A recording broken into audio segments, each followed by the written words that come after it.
হেই, কি অবস্থা সবার? চলে এসেছি হচ্ছে একটা নতুন ব্লগ নিয়ে। তো আমি তো বলছিলাম এই র্যাম্পের দিনের পার্ট 2 কিভাবে করছি সেটা নিয়ে তোমাদের সাথে শেয়ার করব। আর এই দিনের এই 10 দিনের কষ্টটা না ফাইনালি ওয়ার্থ লাগলো আমার কাছে।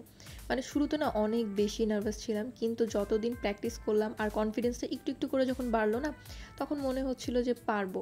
আর একটা জিনিস কি জানো, যখন হচ্ছে আমি একদম র্যাম্পের ফার্স্ট স্টেপ নিলাম, তখন যখন লাইটসগুলো একদম চোখের সামনে আসলো, সব ভয় যে কোন দিকে চলে গেলো, কি জানি, মনে হচ্ছিল যে হ্যাঁ আমি পারবো।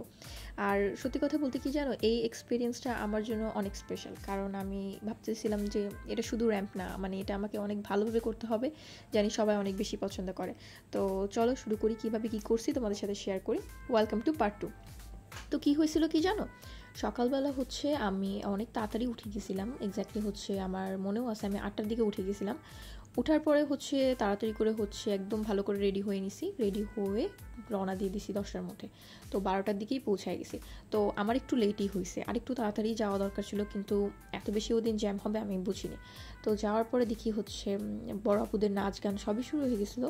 তারপরে হচ্ছে ফাইনালি হচ্ছে আমাদের র্যাম্পটাও হলো। আর আমি হচ্ছে র্যাম্পের টাইমে এমন একটা জিনিস রাখছিলাম মাথায় যে হ্যাঁ আমাদেরটা বেস্ট করতে হবে আমাদেরকে। আর আমি আর আমার ফ্রেন্ড তিনাম, আমরা দুজন প্ল্যানই করছিলাম যে আমরা হচ্ছে একটু আলাদা রকমের করব, জানি হচ্ছে সবাই অনেক বেশি পছন্দ করে। আর এক্স্যাক্টলি তাই হয়েছে।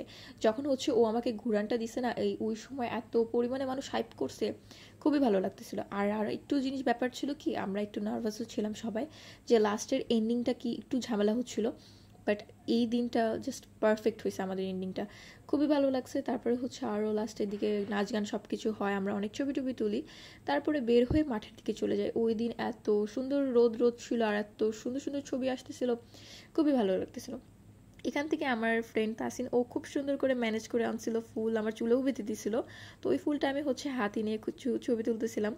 ওরা ভাই অনেক এফোর্ট দিছে আমার জন্য, এটাও ওদের বলা লাগবে। তারপরে ওখান থেকে হচ্ছে ছবি টবি তুলে আমি হচ্ছে অডিটোরিয়ামের ভিতরেই ভাবছি যে হচ্ছে চেঞ্জিং রুমে যে হচ্ছে চেঞ্জ করে ফেলবো, কারণ এইভাবে তো হচ্ছে আবার বাসায় যাওয়া দরকার, আমার মনে হচ্ছিল না যে দরকার আছে।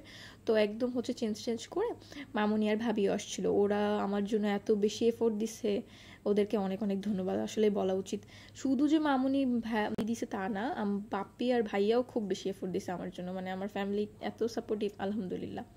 তারপর ওখান থেকে মামুনি বললো হচ্ছে আমাদেরকে খাওয়াবে, আর অনেকটাই লেট হয়ে গেছিলো। তো ওখান থেকে আমরা হচ্ছে স্টার কাবাবে চলে গেছি, খাওয়া দাওয়া করে হচ্ছে বাসায় চলে গেছি। আজকের জন্য এতটুকুই।